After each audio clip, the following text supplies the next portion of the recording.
Então já, graças a Deus, já não... Tá bom. Always that feeling in my heart that I don't know where I'm going next. Family doesn't know where I'm going or where I'm at. You know, the fear of that you're going away and you don't know if you're coming back. You know what I mean?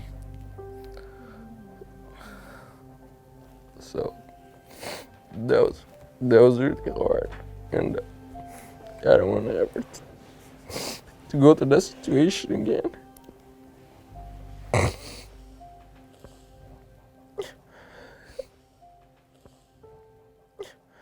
I was picking up one of my co-workers.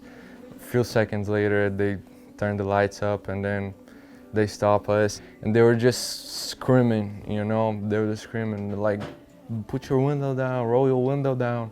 One of the officers that was by one of my co-workers' side came and broke the window. And then they came to me and then he asked, we're gonna need your identification. And I gave him my driver license and he came up to me and said, oh, your visa's expired and we're gonna have to take you.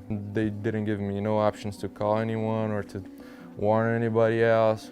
You know, just handcuffs and then put me on the car. And I came here when I was young. I grew up in this country, you know. This is my home. I call Milford home. I was being forced and taken away from my own home.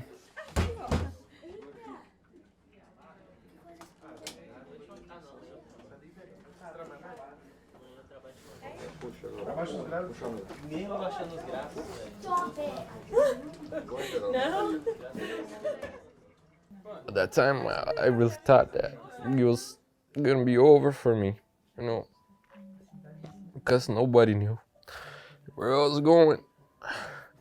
But you know, I wasn't gonna give up, because I knew I had my family over here. For the first few days, it was tough. Like, I knew I was far from home. I was really far from home.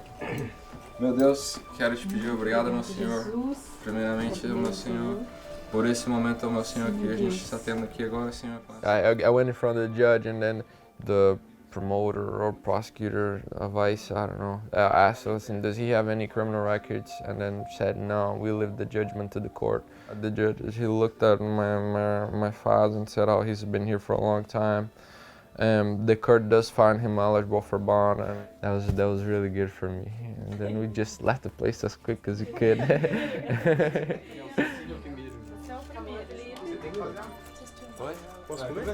Se você quiser, cara. It really hurts you.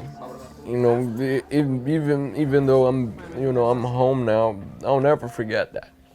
And that'll stay with me forever. And I think that's what they really want you to feel, you know what I mean? They want you to feel the fear and to know that you don't have hope. Oh, now that I'm out, it's just the thing that my priority is to get my documents, because I don't want that to happen again, and if possible for my whole family as well, because I don't want them to go into the same situation I went, you know what I mean?